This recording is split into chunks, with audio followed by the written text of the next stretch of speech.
I'm Ethan Nagel, scout sniper and filmmaker. I've teamed up with combat veteran and founder of Project Leaflet, Chris Naganuma. We traveled to Izium to capture the stories of 3rd Assault Brigade's men on the front lines. This is Embed Actual.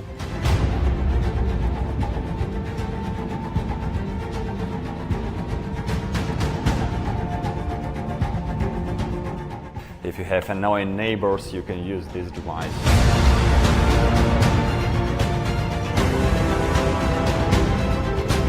Just crossed the river. We're gonna grab some coffee though before we hit the front line.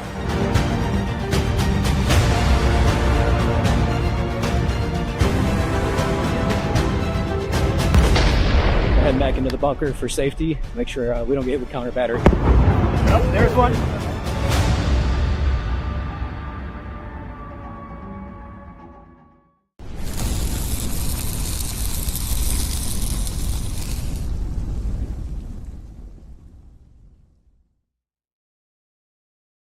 Broadcasting live from the basement of the Pentagon.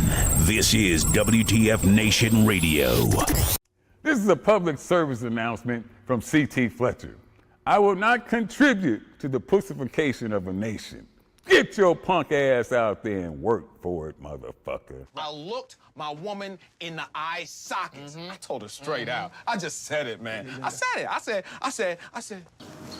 said, bitch, I'm the man of the house. You said bitch, though. You called your wife a bitch. Yeah. Let's roll.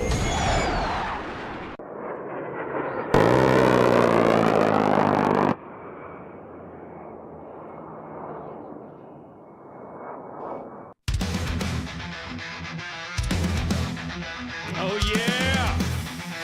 Broadcasting live from the Functional Veteran Center of Excellence. You guys, you notice we're doing little things different now. We had to do a little delay there. Some of my gear was glitching. So, but that's not going to stop the show.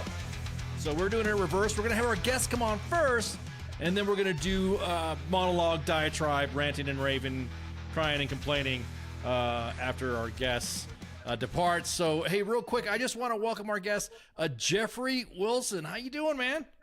Good, man. Thanks for having me. I appreciate you being here. Oh, dude, I apologize for the tech, but then again, we started talking about Tom Clancy, and the next thing you know, all the tech started glitching and all that. I don't know if I'm not trying to say that he had something involved, but Jeffrey Wilson, author of Sons of Valor, Dark Rising.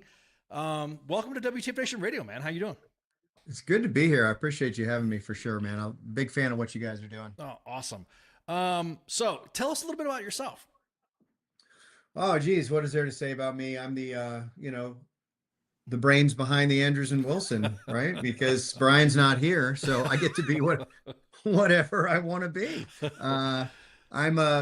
Both of us are Navy veterans. Andrews and Wilson is the brand we write under, as you know. And I'm a Navy veteran like Brian. Brian's a submarine officer. I was a combat surgeon with Naval Special Warfare on the JSOC side for a number of years. And after that, spent some time in some of those spooky joint interagency things. Yeah. And now I sit in my underwear on my porch and write books about the good guys. So it all kind of worked out, right? Yeah. Well, I'm just saying, just to throw a disclaimer out there, I am currently in my Ranger panties right now while we're broadcasting, so kind of the same thing.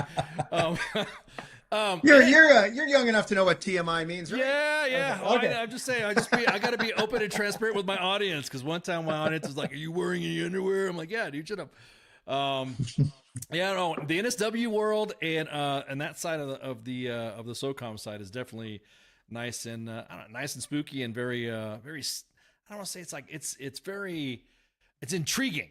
You know what I mean? Just when you get into the weeds of what you can and can't do, as opposed to what fleet does or what regular Army does, and you're just like, wow, man, this is some interesting stuff. So, what got you into doing this? The writing or the military? Yeah. Well, yeah, I mean, kind of both. I mean, I guess you'd say it's a calling, right? I mean, you're gonna get. Yeah, I mean, the military side of my life is like, that's just like a DNA thing, I think. My dad was an Air Force fighter pilot. My uncle was a Marine. We've got, and it's not just about military, but it's about service. I think I was just was just raised that you sort of serve something bigger than yourself if your life is going to have any meaning. And I guess I took it pretty seriously. So I went from being a, firefighter paramedic to joining some other parts of the federal government and then eventually the Navy. So I just feel like I would never was happier than when I was serving something. You know what I mean? It didn't have to be the Navy, didn't have to be my community, just serving something, serving your family, your community, your church, whatever it is. And I, to be honest, the writing side of it, well, first of all, for me, it's been part of my life, my whole life. I wrote my first short story when I was like 12 or 13 years old and published when I was 14. So I've always been a writer. But to me, the writing, especially now with the Andrews and Wilson brand, has really just become an extension of that desire to serve. Like it sounds tropey. It sounds like something you say when you're talking on a podcast or a radio interview, but it's another way to serve. Like we take, Brian and I both, very seriously the responsibility of sharing with the world some little vision of the service and sacrifice of that 1% that go out there on the pointy tip of the spear. So we do look at what we do. It's certainly entertainment and it's certainly entertaining to do, but there is a responsibility to reflect our brothers and sisters in a way that honors them and what they do and what their families do. So it was kind of a natural extension of everything else I did, I guess. Now, did you have at least, I mean, okay, like a little bit of a, I don't want to say if it's an internal ethical line, but like, okay, I can't write about this, but I gotta say something. I gotta end around, say something about this. Have you ever been in those situations? That's a great question. Right. And anybody that says if it's not partly a conflict for you, then you're either not doing it well or you're a sociopath. So, but I will say there's two sides to that. Actually, there's sort of there's a political side and then there's a geopolitical and military side. On the political side, it's been relatively easy for us to be, what's the best term? We're relatively politically agnostic. Like in our books, you never hear a party named. We believe very strongly, I personally believe very strongly that even with as divided as our nation is, and you don't have to be a genius to figure out where we would fall on the spectrum of left and right, but even with the division, 95% of us agree on 95% of stuff. You know what I mean? And the 5% gets so much noise and it gets so much attention that it divides neighbors, it divides families, it divides friends. And we want almost desperately not to be a part of that. You're a military guy, you're a special operations guy. So you get that. Like I don't remember having any really in-depth arguments about politics and partisanship and any of that. Like you were serving the brother and sister next to you, you were serving the nation and your family back home.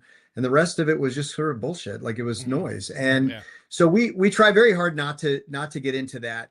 But I do think that what we write about resonates with everybody. It's a hero's journey. It's about, a hero's arc of patriotism and serving something bigger than themselves, whether it's their family or their brothers out there on the front line. So that part's easy.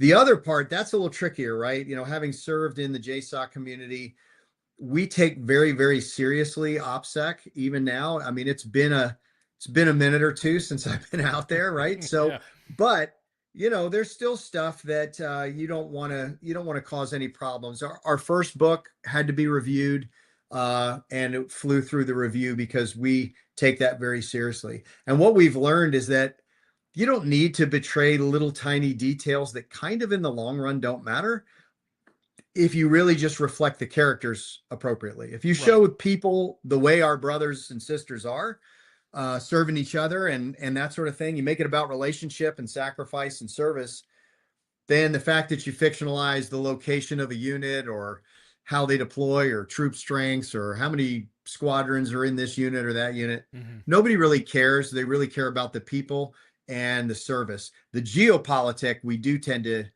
focus on pretty heavily. We're both avid readers. We follow geopolitics. I mean, it's an occupational hazard. I'm sure you do the same thing. Like, you just can't help yourself, right? Yeah, of course. You can't help yourself but sit and watch the news and go, I wonder what really happened. Yes, I know what we would have said, right? Yes, we would have said or done, or who we would say. Exactly. Or I would have, if I was king for a day, I would have sent these guys and this guys and would have done that. Yeah.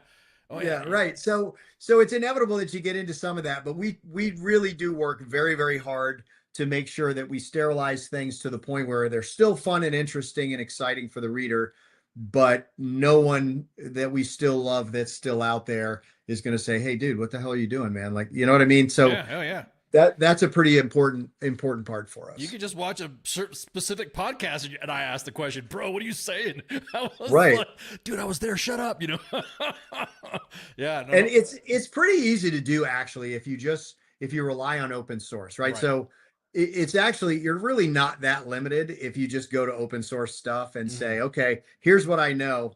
Does anyone else know that? And you can look it up. And if there's been like 2 years of conversation about it, well, I'm not going to feel that guilty throwing it into a fictional novel. Right. Right. But there is still some stuff out there that, you want to protect. So. No, of course. I totally understand, especially when it comes to specifics. Cause I know in the work that I've done, everyone's like, well, how did you do? I'm like, oh yeah, well, cause this is stuff that if I talk about it openly, and I'm pretty sure in the way some of the writing style that you understand too is that if you've thought of it, then your adversary has thought about it 5 times already, and different ways to do it, and against you. You know what I mean? So you're just giving And you think about that, right? Like, so we wrote a book. We had a book 2 years we wrote before the invasion of Ukraine called Collateral.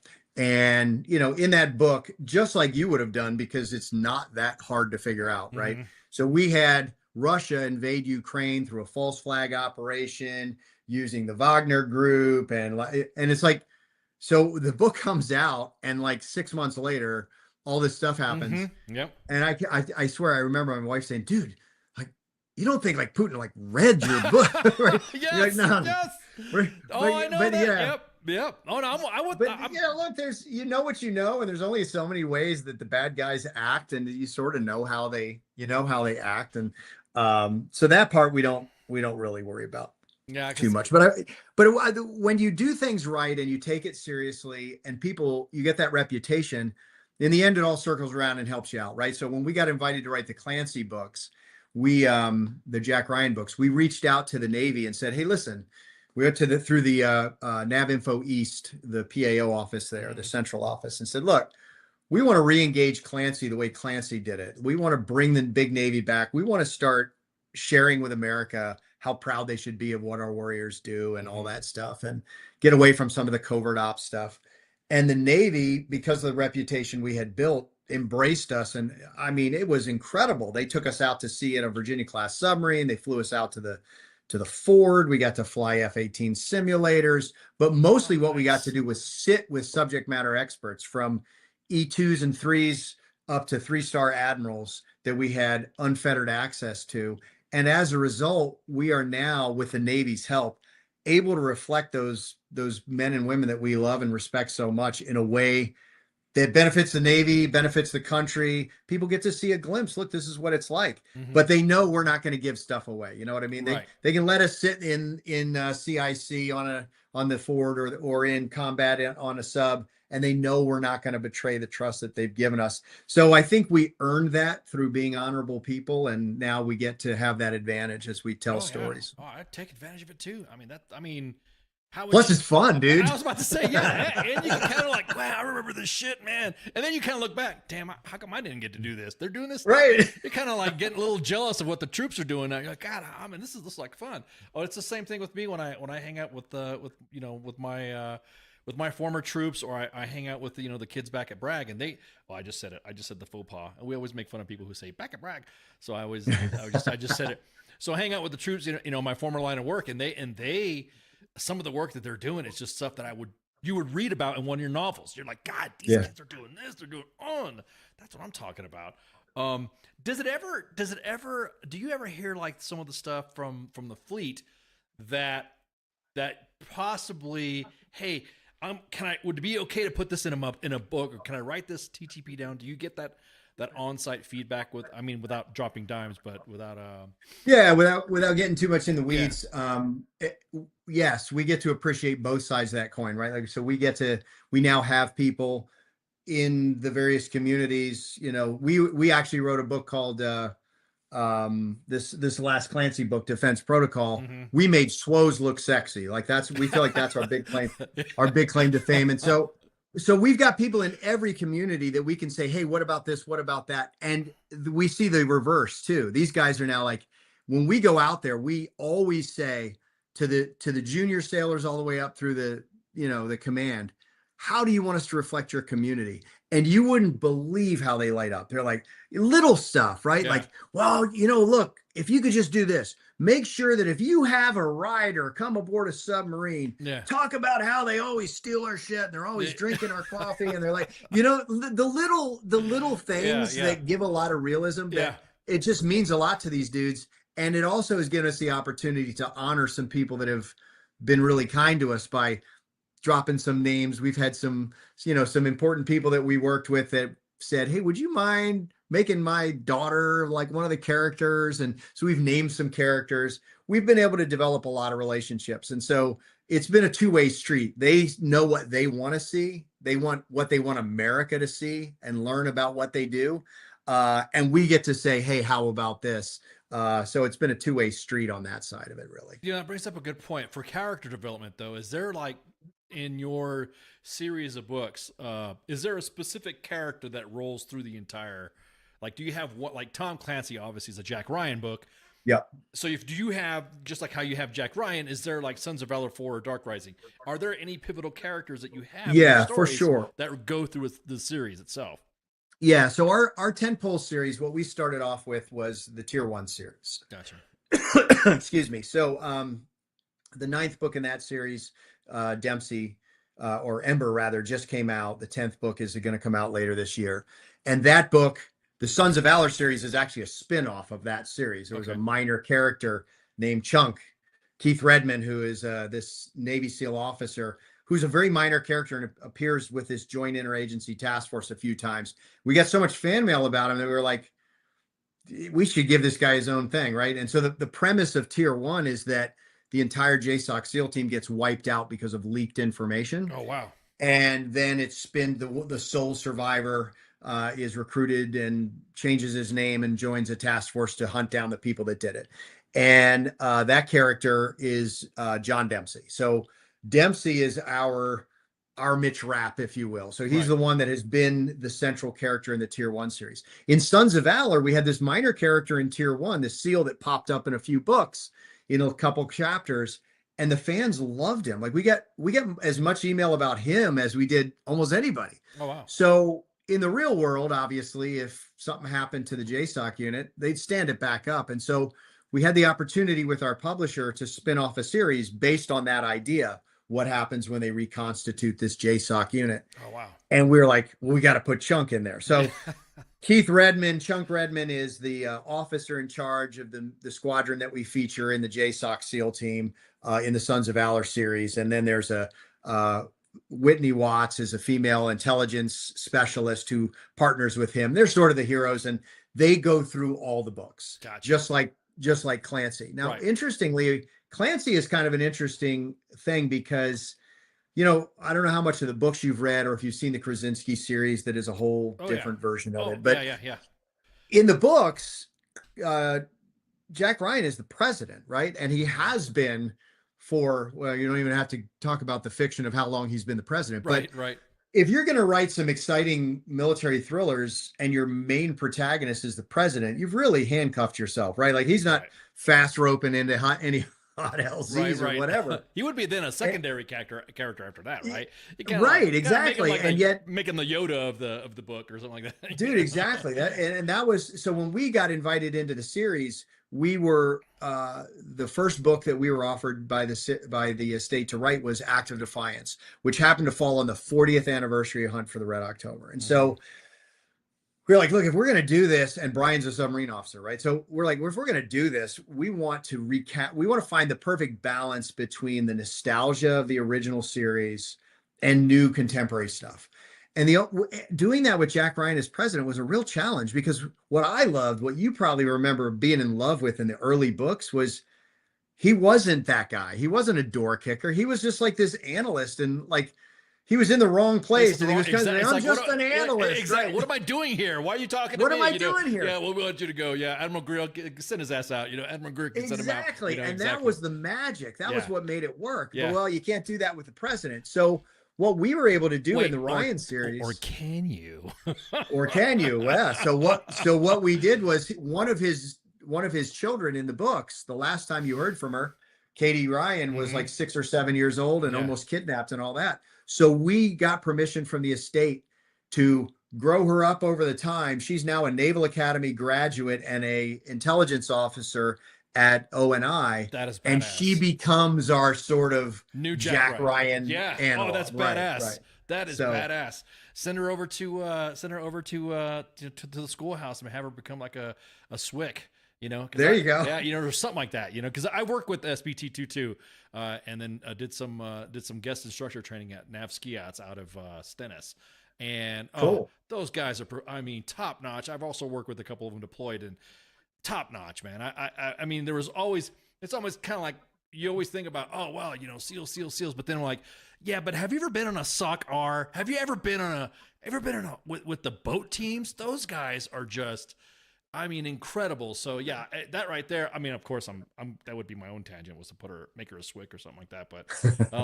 But no, that's somebody in the comments says, I mean, they did make a movie with Abe Lincoln as a vampire hunter, so there we go. Right? Yeah, they can do that. Yeah.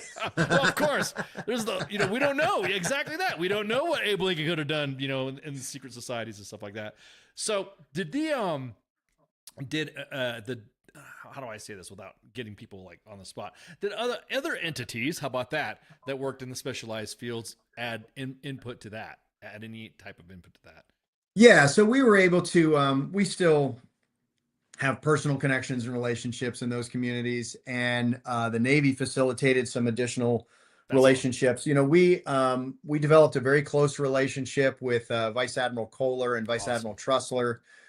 Both are former, directors of naval intelligence, and one, it was a DNI, the big DNI, and their connections that they were able to share with us so that we could vet out some ideas. And a lot of that stuff is just like, we know what we know, but we're smart enough to know what we don't know. Right. And so that's when you take a chapter and you say, Admiral Trussler, can you, if you're not too busy, would you just read this and tell me all the things that are stupid here?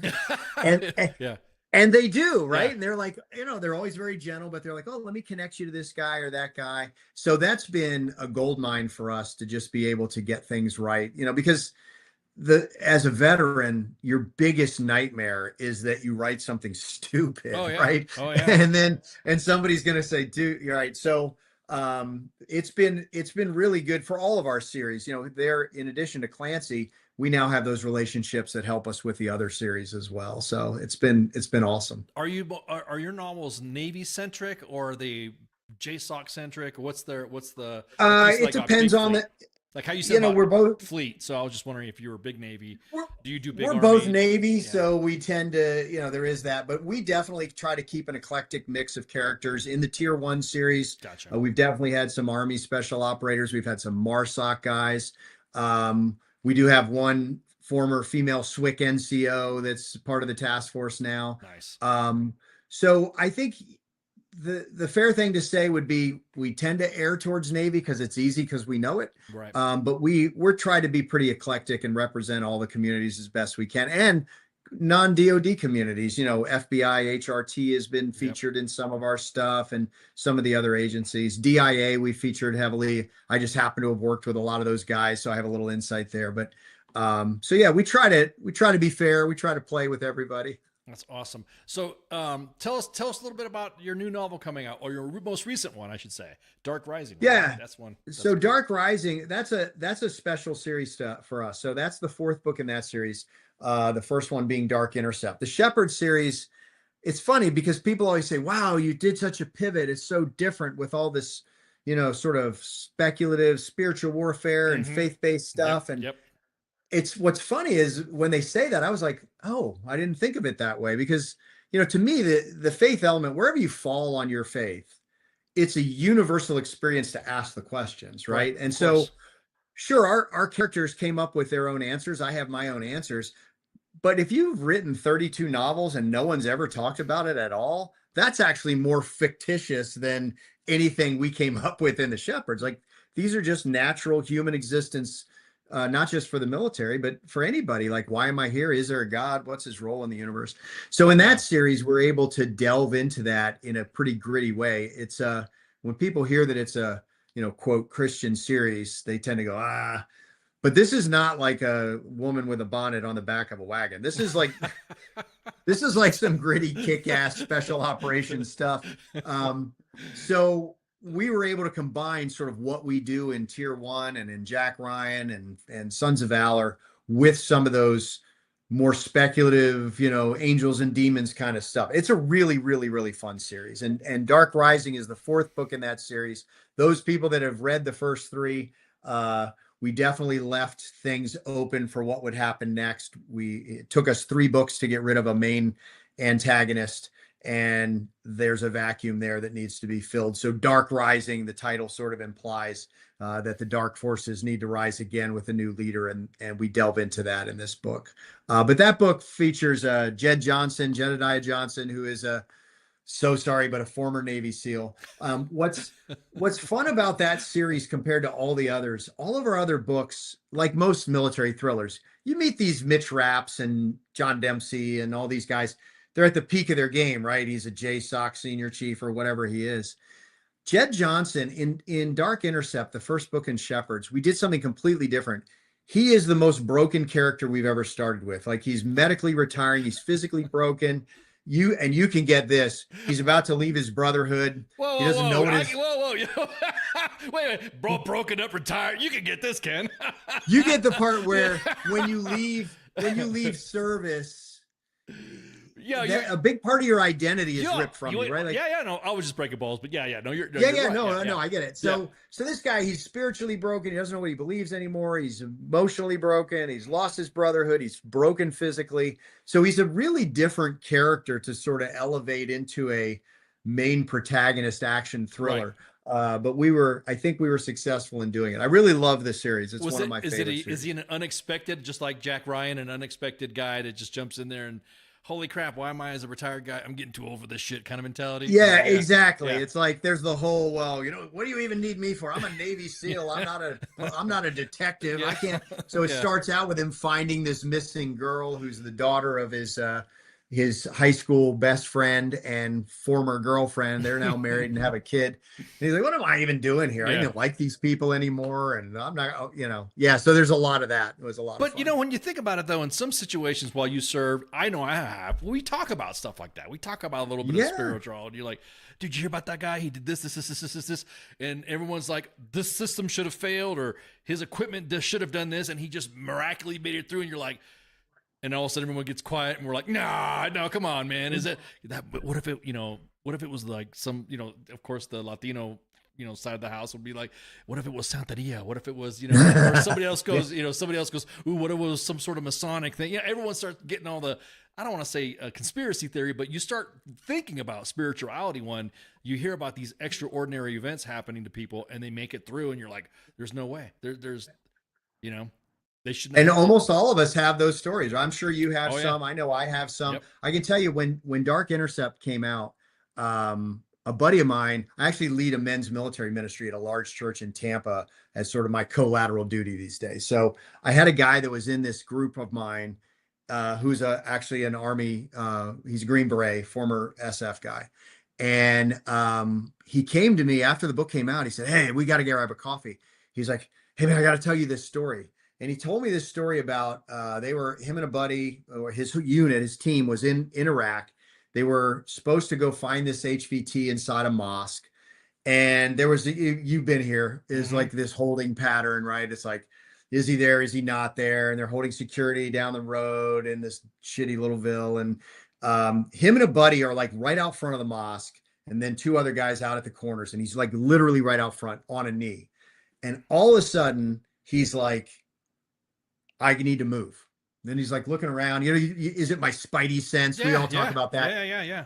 But he looks around, like there's nothing going on. He's like, what? I don't understand. But it was overwhelming, this need to move. And he's like, well, I don't know, which way would I even go? And he looks up and there's these birds. This is weird, dude. So I apologize in advance. But no, go ahead. There's all these birds on this power line and they all fly off. And there's like 25 or 30 black crows. and they all go off in one direction, and this one white bird goes the other way. And he's like, I'll go that way. So he tells his teammate, he's like, hey, we got to move this way. He goes, no, dude, we're supposed to stay right here. He goes, no, we need to move. We got to go now. And he just starts moving. The guy follows him.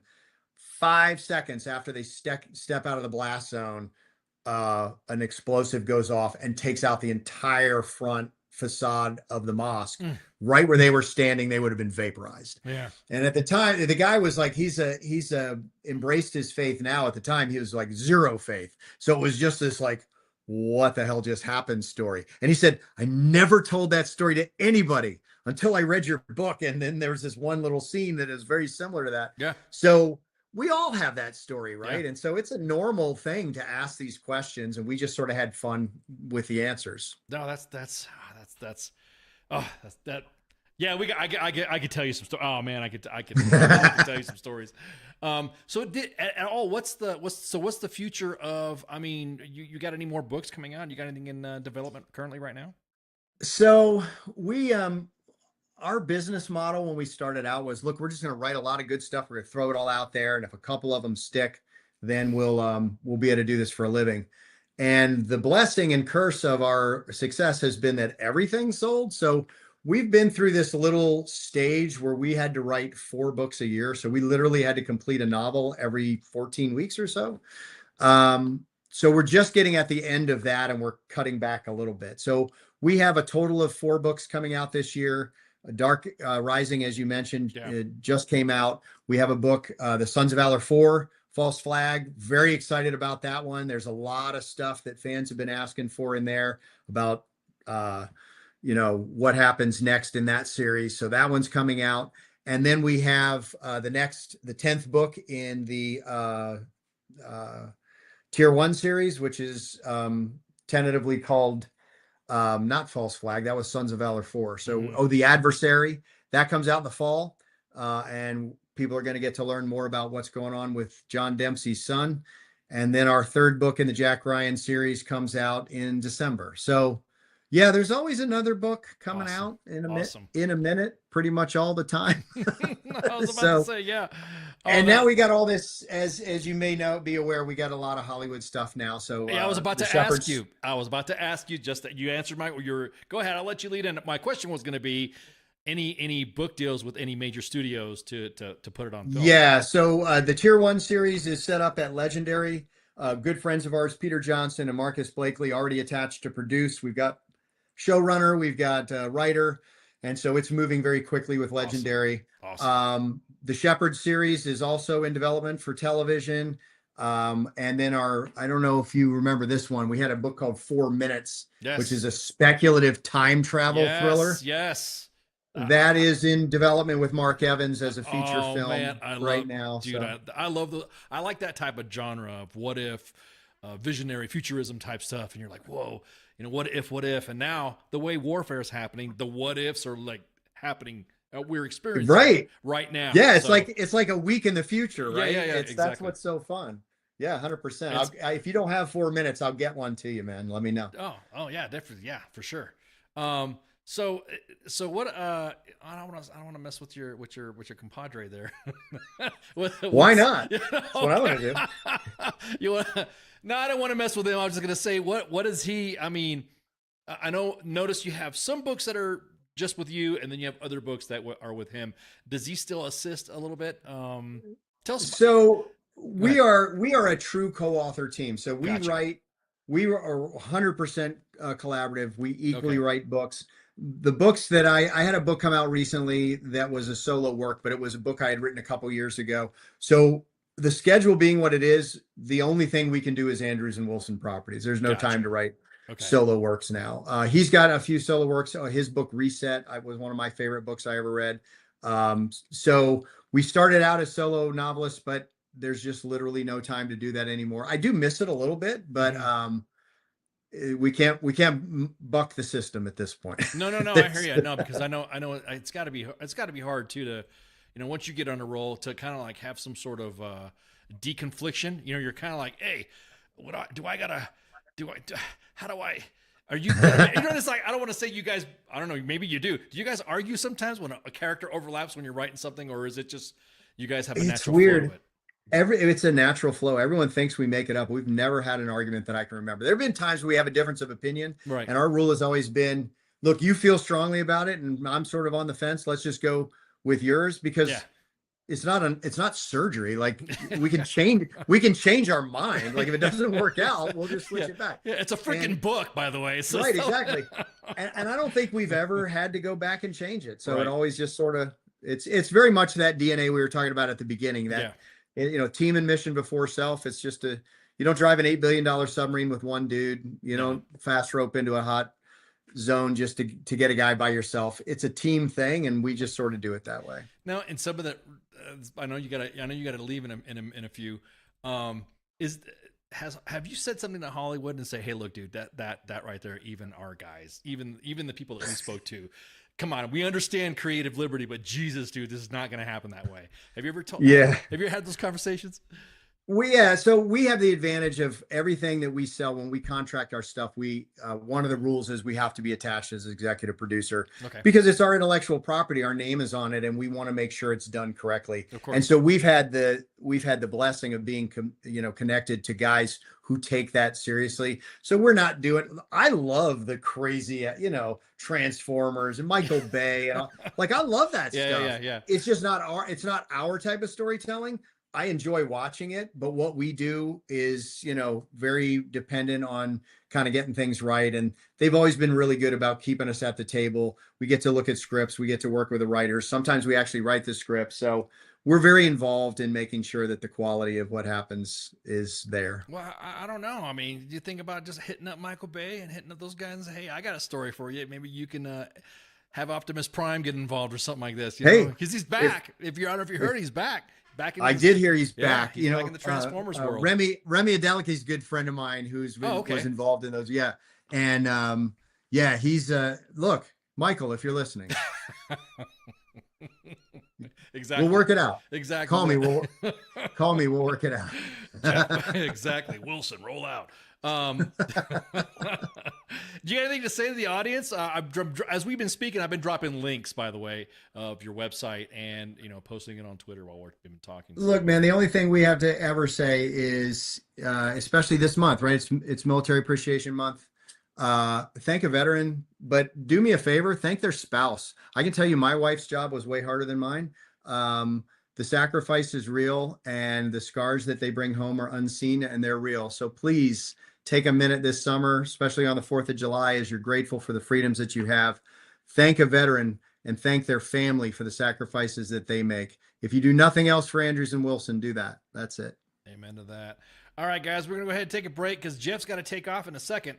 And so I'm going to catch up with him at the end. And then, so like I said, this is a reverse show. So diatribes and monologues and crying and complaining. It's still coming. It's still, we're still doing it. So exactly. Smoke if you got him, hit the head, hit the latrine, and we'll be right back. So stand by.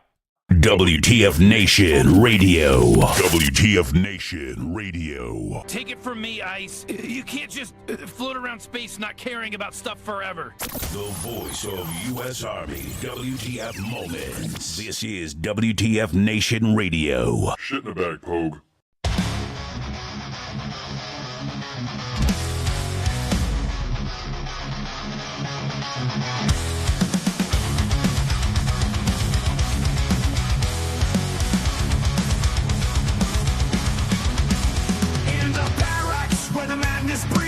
A soldier's tale of wild misdeeds, from the chow hall to the PT grind.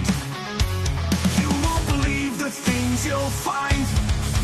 Drill sergeant's rage, a fiery storm. Private tensions far from the norm in the shadows where the secrets lie. Army W.T.F, you can't deny. Army top of the stories unfold. In the heart of the chaos, the truth is told. From the field to the base, the legends grow. Army double for force, the madness we know. A Humvee stuck in the mud so deep. A midnight rain, no time for sleep. Emerge straight like golden hand. The strangest sights in this foreign land. Drill sergeant's rage, a fiery storm. Private antics far from the norm in the shadows where the secrets lie. Army WTF, you can't deny.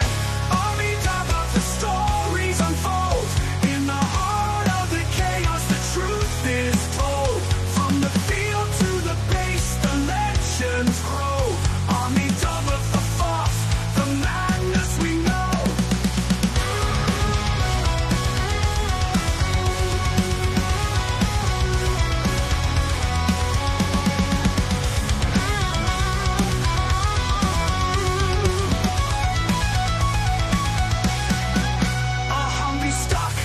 The mud so deep, I'm in memory, no time for sleep. Memories treated like golden hand. The strangest sights in this foreign land.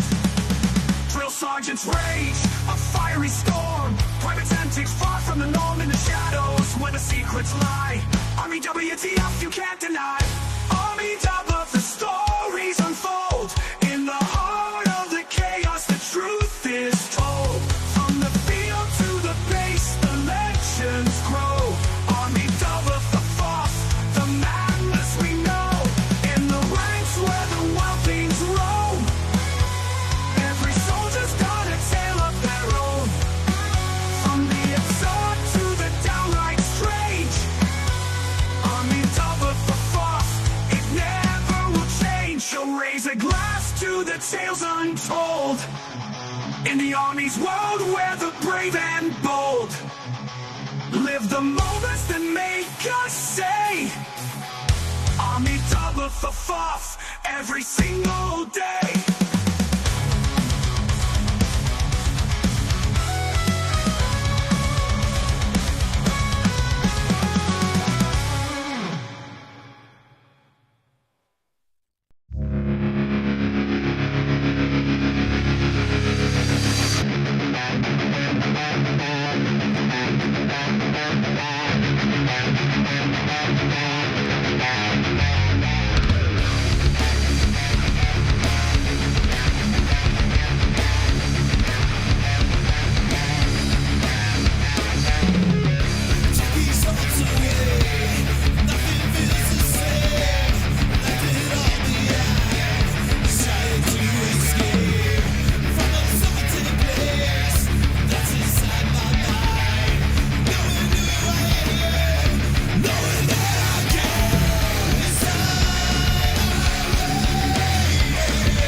I am here determined to stop this future atrocity. This station is now the ultimate power in the universe.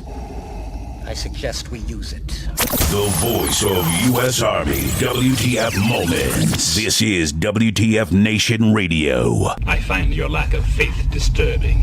Everything stated on WTF Nation Radio is to be considered the opinion of the person that stated it, and not an official representation of WTF Nation Radio or U.S. Army WTF Moments. Price does not include tax, title, or license. Some assembly required. Each item sold separately. Batteries not included. Objects in mirror are closer than they appear. If conditions persist, contact a physician. Individual results may vary. Keep out of the reach of children. Avoid prolonged exposure to direct sunlight. Keep in a cool, dark place. And please enjoy the show. Shots.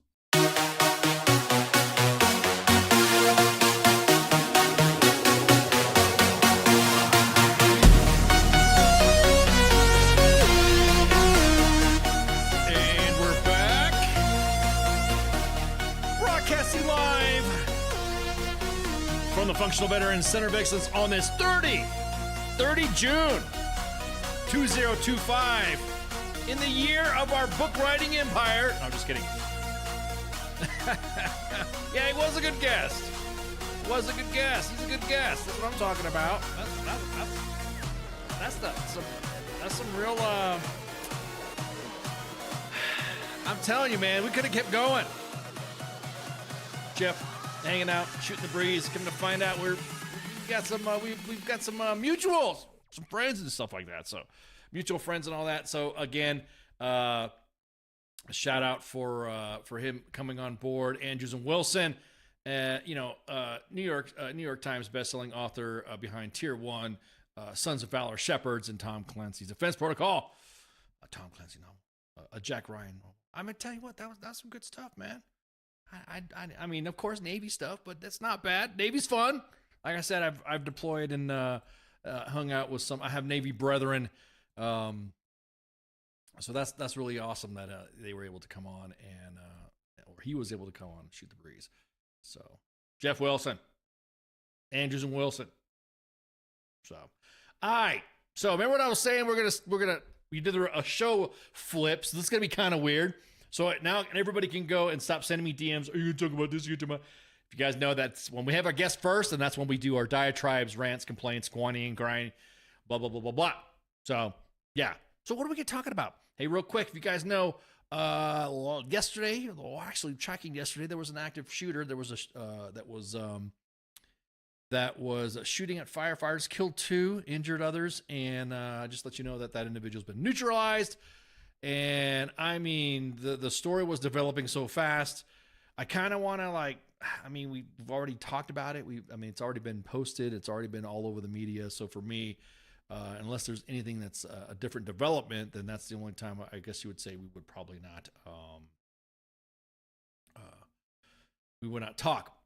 I'm not saying we're not avoiding the topic. It's just it's about all over the news. And if you see all the news and all the discussions, the political side of it, and of course, everyone's like, we need to ban guns, we need to do, and you're like, dude, whatever. That's not the way to go. And so the alleged Idaho sniper was ID'd as 20-year-old Wes Rowley. So, but yeah, I'm not gonna post all the drama of his identity and all that. But I will say that our prayers go to the family of the ones that were killed and the ones that are injured out on that mountainside. But it was pretty. Everyone, of course, is throwing their conspiracy theories and their tinfoil out and all that. Why? Who was there? Everyone likes to run down this route. Happened on a specific day of a specific anniversary. Man, it's almost like a book, like a novel. Oh, because of this. So that's pretty much what we're gonna. That's all I really got to say about it. I mean, that it happened and it was fucked up and yeah, exactly. Inventing new sins. What do you mean by that, Susan? I'm sorry. You talking about just new events happening? But yeah, dude, that scene played out pretty fucking bad. There's another story that's out that, yes, we talked about it. Again, not really Monday edition news and discussion stuff, but there was have you guys heard about a cruise ship, a Disney cruise ship? A child went overboard and a father dived in to attempt to rescue, and the father did rescue the child. His, dad jumped in and dad doing dad things. I think I'm gonna put some video up here for a minute there. And so let's see. I think this is what is this on here?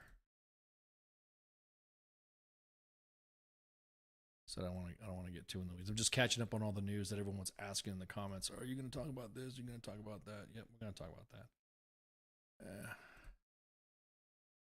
There you go. So there's just some footage here. Oh yeah, agreed, Susan. Yeah, attacking firefighters. That's not this. Yeah. Oh, okay, I see what you're saying. That's what you meant by new sins. Yeah, that's like the lowest of the low. Firefighters are unarmed. They go into a scene to assist, and so when you take shots at them, that's like the lowest. You're freaking scum. But anyways, here's the video of the rescue, and I guess they were pretty far out. There you go, right there. There's 3 like arch rings right there, and you can see them right there. Let's see. I want to play some sound here for a second. Hang on, so we can listen together. Let's watch. 2050. It looks like 2 people. This is from somebody's post that was shared on social media.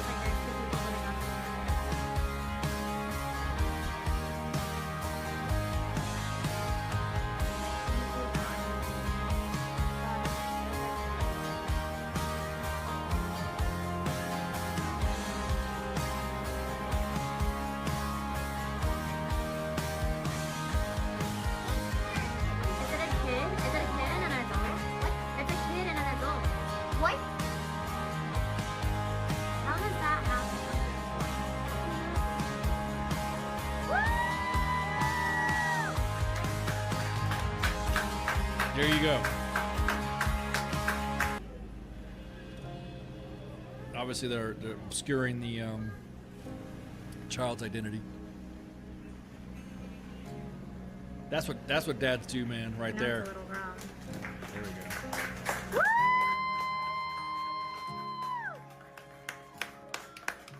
That's so awesome. So awesome the story played out like that. Need some good news like that. Exactly that.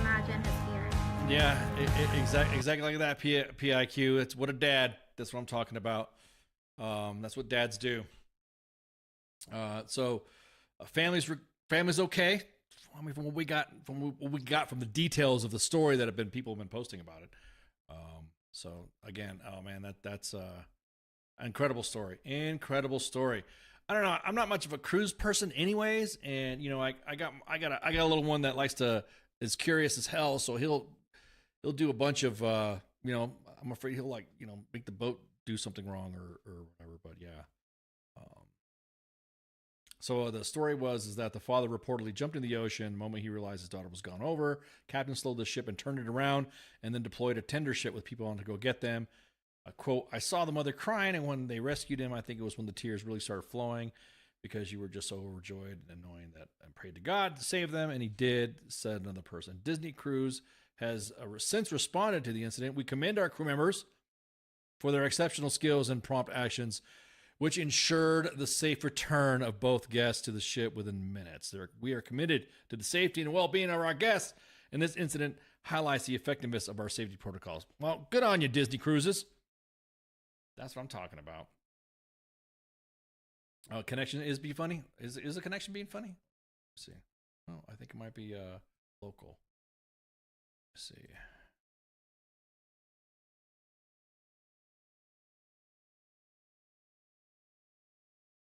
Yeah.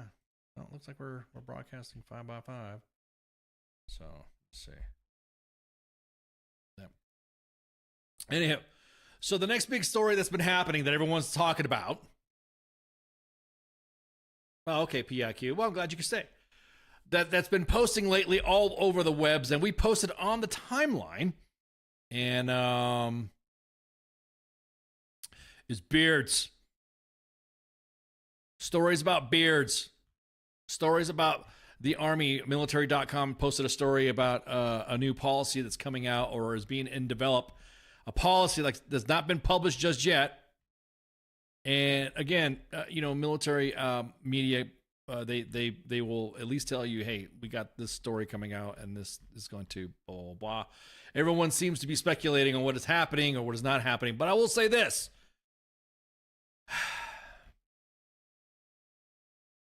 if somebody brought it up, somebody brought up to me that it's basically abuse of the policy and abuse of the policy. I get it. I know that there's probably some individuals that have been abused the shaving, or what the Navy calls the shaving chit, or the Air Force they call it the shaving. Matter of fact, let me just open up the screen here so that you guys can see what I'm talking about. There we go. So the policy is, man, my cookies are going nuts ever since I started researching some of the stuff that happened with some land development stuff. So the Army's preparing to roll out a new policy that could lead soldiers with diagnosed with a chronic skin condition that causes painful razor bumps and scarring to be kicked out of the service, an issue that's disproportionately affects black men. Now, everybody who likes to talk about saying, no, this is good beards and the gas thing, because we've already seen reports that the gas mask, there's no matter with the seal. Everyone likes to make up their own shit. There's even been some military influencers that have been for and for against. Other was like old school Big Sarge. It's how do I say this? It's pretty obvious that specifically who has this condition, pseudofolliculitis barbae, which is PFB or razor bumps, that to me is it's giving bad optics, let's put it that way. And everyone's like, oh, they're just razor bumps. I mean, why can't they shave? You guys, have you ever served with black soldiers before, black male soldiers at all? Have you not seen, and even some Latinos as well, they'll have this condition as well. But the majority of it's black soldiers. And if you've really seen what this can do in its worst cases, and I literally have been to the where I was like, dude, just don't fucking shave. That shit's tearing up your face, man. Now, there have been religious exemptions that I think have gone too far all of a sudden just because to have them. But then again, it's not my call. I do not write policy on the religious exemption side of the house. But if you're going to do it one for all on the religious exemption side of the house, then I'm tell you what, they opened up the can of worms on that.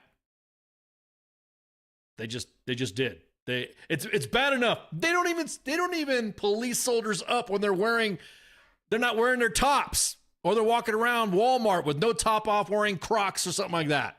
Every time we post it, everyone comes out swinging, defending it instead of enforcing the standard. I could have sworn AR 670-1 and DA PAM 670-1 was said it was going to be punitive, right? Isn't that what they said? So I'm going to show you some pictures. And I'm talking about shaving bumps. Again, affects disproportionately. Or I should say, I from what I've seen and what I've experienced, the majority of most black soldiers that I've served with, some of them, and also family members, that because I come from a blended family. The PFB, the ingrown hairs. That's, if you're gonna kick people out for that, I think it's fucked up. Just gonna say it. Let me show you some pictures of it. I'm going to provide you a study from the Oxford Academic Military Medicine article. Matter of fact, I'll just, let me grab that article here so you guys can see it. A study that was done in 2021 that was done by Dr. Michael T. Tashuti and Sung Cho. They're both U.S. Army and U.S. Air Force doctors. And let me see. Here you go.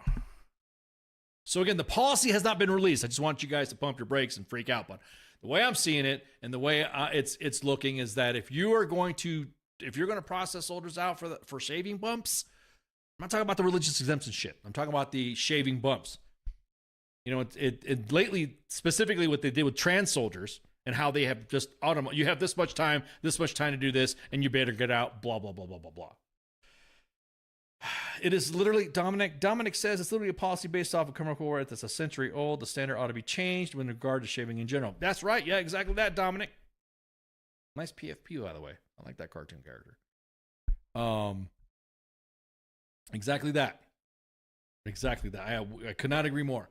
It is the policy of the gas, mask and all that.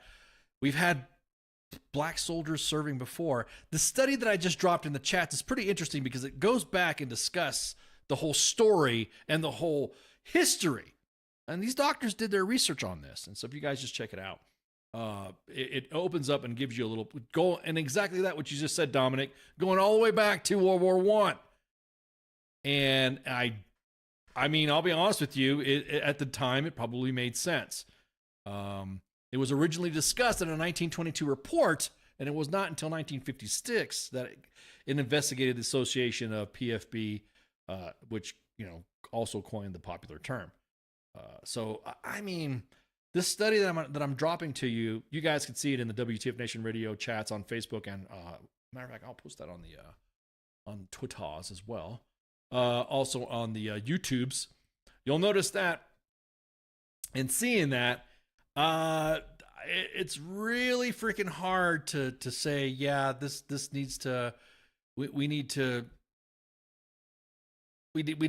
stop this. Because I'm gonna tell you what, if you're gonna kick out soldiers for this, it's gonna look pretty obvious at who you've kicked out once the numbers come up. You know what I mean? So if you see the numbers come up where, hey, I'm kind of noticing that the majority of the individuals getting out or getting put out are going to, just going to say it, they're black soldiers. Has nothing to do with, hey, it's something that you're making, it has nothing to do with being woke, has nothing to do with whatever comment you want to make about it. It affects black soldiers. My question too is that I wonder if it affects black women. When they shave. I'm not saying they're like their face or something like that, if they have any ailments or something like that, or if what it does. So I'm going to show you some pictures of the study that was done that I've seen soldiers and family members go through, and you're like, yeah, that's pretty much it. But yeah, why is this a problem now? Thank you, Insomniac. Why is it a problem now? So let me show you some pics right quick. Let me open this up right. I dropped the studies on Twitter, dropped the study in the Facebook chats. You guys can kind of ride along with me here and see what we got. There we go. Let me open this up here. Bam. All right. Hyperpigmentation and thickening of the skin mixed with PFP shows exactly what happens. Heavy scar tissue right there. You can see it. You can just see it. It's obvious. It's like, most people like to cut. It's funny when it's somebody else, it's razor burn, but when it's, a shaving profile, when somebody else. Let me show you some of the grooming teeth. They gave you some tops. So the article is going to cover some stuff like that. Again, here is right here what's not uncommon. Post laser treatment. And this right here is the one that got me. Dude, holy crap.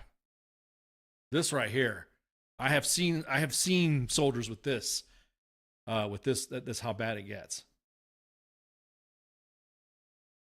So you're going to sit there and let somebody have a cut up face like that. Thumper. Shit, I'm white and I get that sometimes. Glad I get that DD4. Yeah. Well, like I said, it affects the majority of it, are black soldiers. It's the way. That has nothing to do with specifically putting in somebody in a racial category. This is the most common the most common condition among black soldiers. And I just wanted to show you that right there because oh man, dude, I would, if I had a soldier show up to me like that, I'd be like, dude, let's go talk to some medics. Let's go talk to somebody. This shit needs to fucking. I ain't making you. God, man. If anything else, you would think wearing a protective mask or something like this, or in an NBC environment, would make it worse. Or in the conditions of training.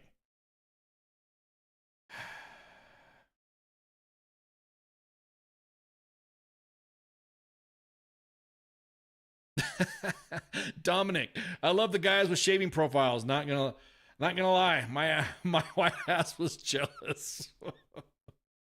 Nope, I have several family members. I have also have some friends, good friends of mine that served. I have beards and stuff like that. I don't understand how it got so stupid. How it got so stupid with the. Now, of course, everyone likes to say, "Oh, well, the abuse of the system and all that." There you go. See, as soon as I said that, somebody commented.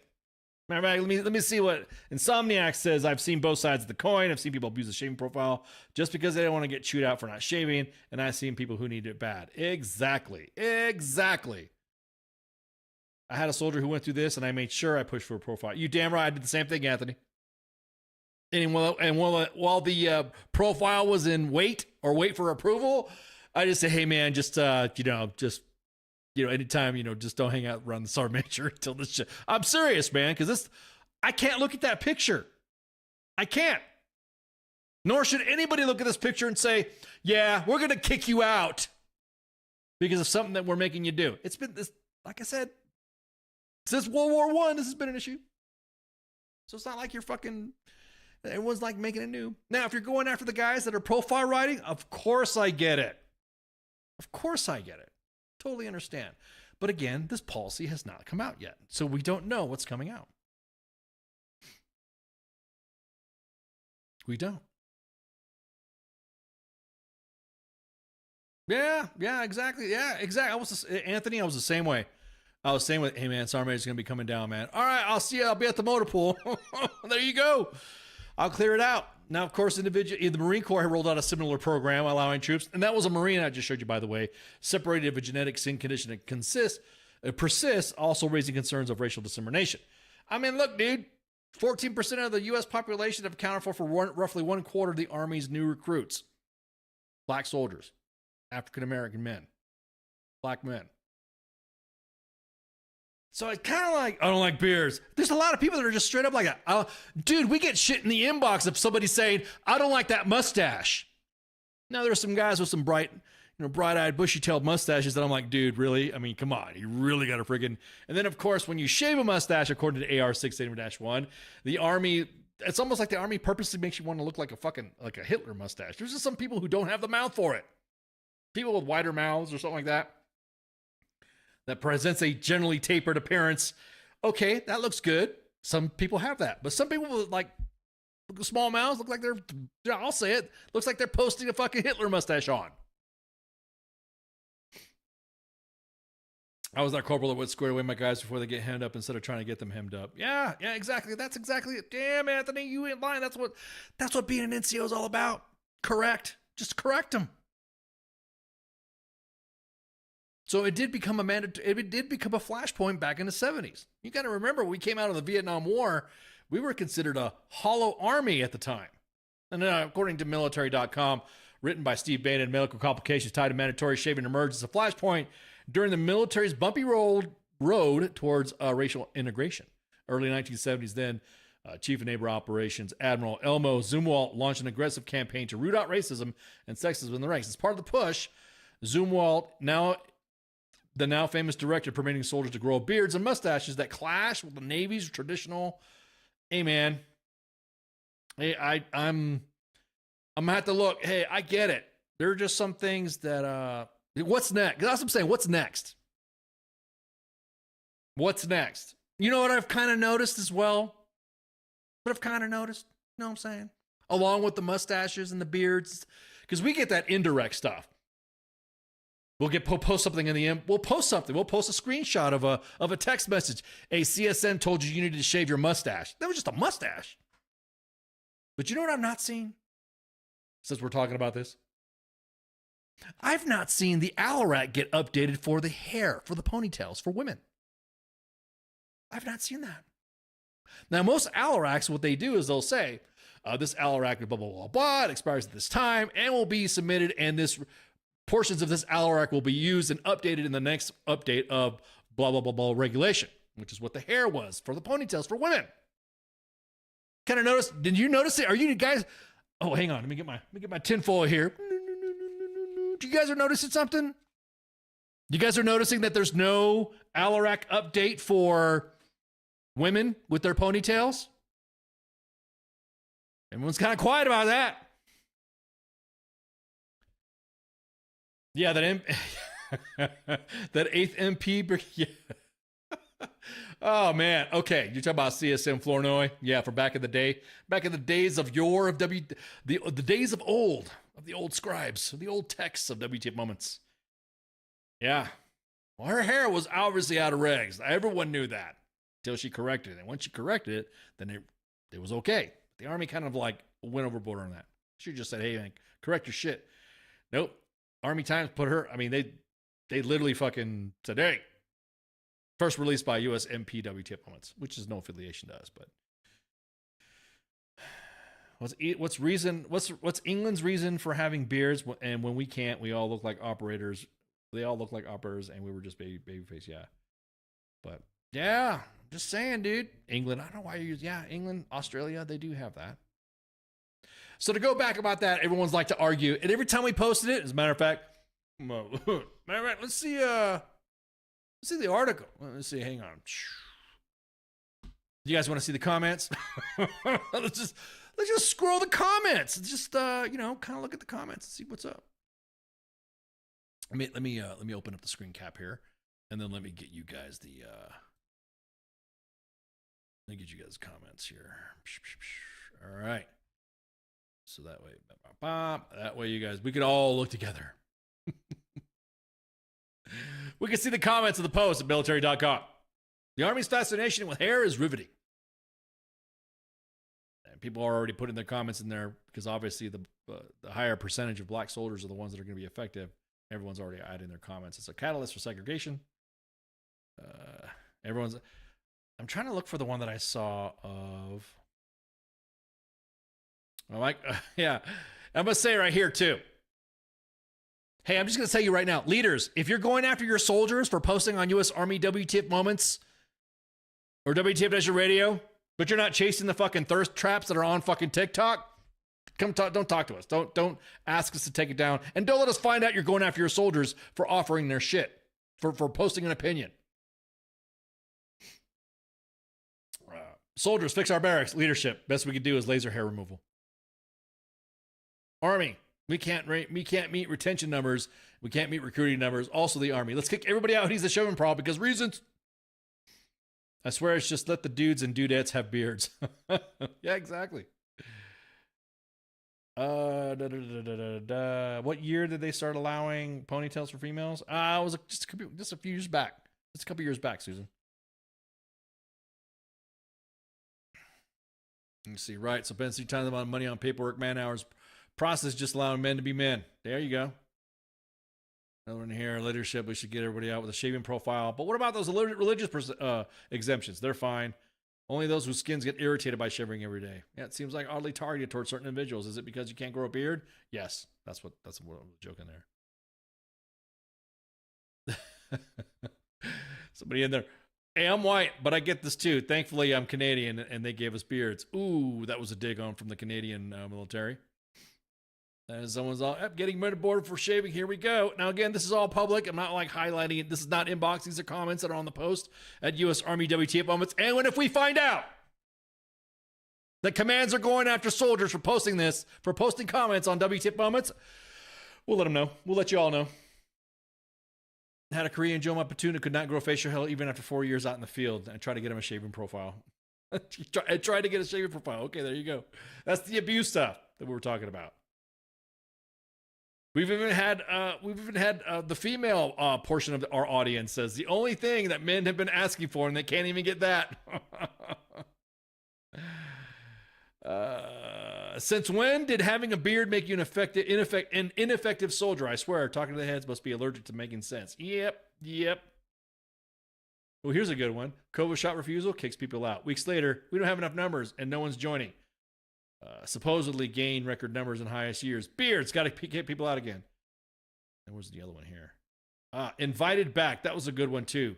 Invited back is another number to use. How many people have been invited back as opposed to people who've actually joined because of the jab? And that's a whole other fucking topic. They got caught fudging their numbers. Yeah, so pretty good feedback here. Army's continued obsession with hair is fascinating. I just wish to see the dollar amount versus the beard versus no beard debate. has cost talk. Somebody else with an optimistic approach to it. Blessing in disguise. Take the medical discharge and get paid, fellas. This isn't a beard. It's mold from the barracks and housing. Exactly that. Show up with a beard and say, you got to call DPW. You might be an outstanding NCO soldier, but the facial hairs will be draw the line. About to see some new Norse Vikings in our ranks. See, that's the thing. See, that's where we get into the discussion. We get into that hard talk, right? Everyone talks about, oh, you're Norse, you're Viking, blessed be to Odin, and all this other stuff. We have had leaders, and we have posted on U.S. Army WTF moments. Leaders have said, well, since when did you become a Viking? Ask that to a Christian or a Muslim soldier and see what happens. Since when did you become blah, blah, blah of a specific religion? I don't know. What makes you want to join a religion? There's some things that make you want to join a religion, right? Is it your right as a leader to ask? Why did you become a Muslim? There's going to be some black Vikings soon. Yeah. Okay. Yeah. You never know, dude. Yeah. So it's man.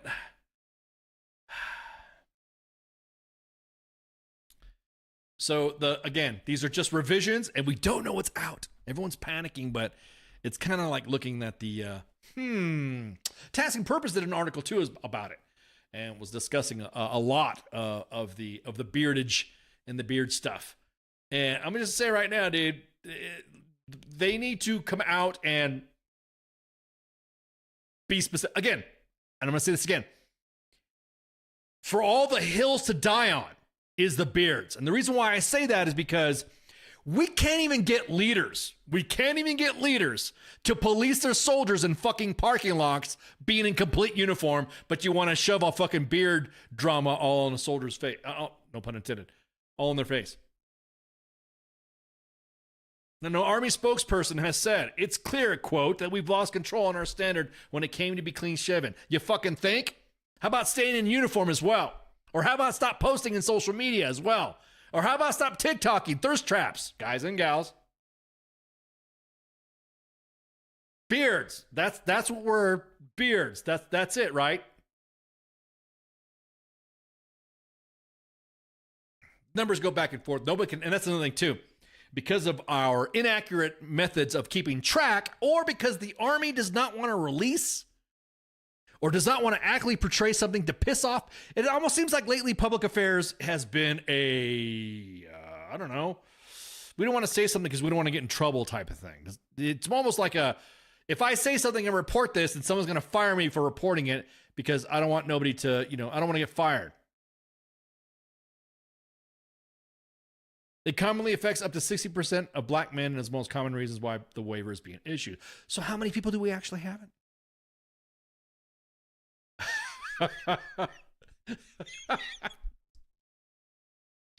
Jane, now you got me on. Jane in the comments says, what about the other facial hair? Any men get shit for their unibrow? Okay, now, all right, I don't have a unibrow, but now I have light gray hair, so now I'm going to get my eyebrows plucked. Now you got me subconscious about my eyebrows. See my eyebrows? They look right. Of all the things to die on the hill, I mean, again, Army officials told Task and Purpose that the policies being developed were not driven by race or any intent to target a particular race. A spokesperson said that soldiers require extended waivers due to PFB could face separation as a result, but so could soldiers dealing with other medical conditions. You got told to shave it? Jane got told to shave. Wait. Oh, Jamie. I'm sorry. Jamie, did I say that right? Are you Jamie? Jamie can't see your PFP very well here, so I support mandatory unibrows. No, I'm just saying, exactly. You're going to go down this path. Oh, man. You got told to shave your unibrow. I mean, damn. Then you should tell the sergeant major, you need to shave your ear hair. For all the older leaders, you need to shave that ear hair. How about that? Yeah, or the long nose hairs. Yeah. Oh man. Howard said, and this is the spokesperson, Lieutenant Colonel Orlandon Howard, said that part of the revised policies is the Army developing would be giving unit commanders more authorities and allowing waivers. Okay, which means there's going to be a lot of NCOs that are going to get fucking turned away because there's going to be somebody that's not going to like it. Again, we're on a like thing now. Leaders have always been like this. In the years that I've worked at W.T.F moments and W.T.F, we've always seen it. It's always a like, oh, I don't like thing. Never an adherence to an actual policy. Fist of brows. Guys. Agree, only for fisters are to have a unibrow. Okay. Howard said one part of the revised policy the Army is developing would to give unit commanders they will be more involved in the process and have more leeway when it comes to deciding whether or not to allow soldiers an exemption in grooming policy. I'm going to see how that works out. The Army following a policy that goes by with whatever. I mean, we had sort of kind of like the exemption drama that was going on during COVID. We saw how that got fucked up.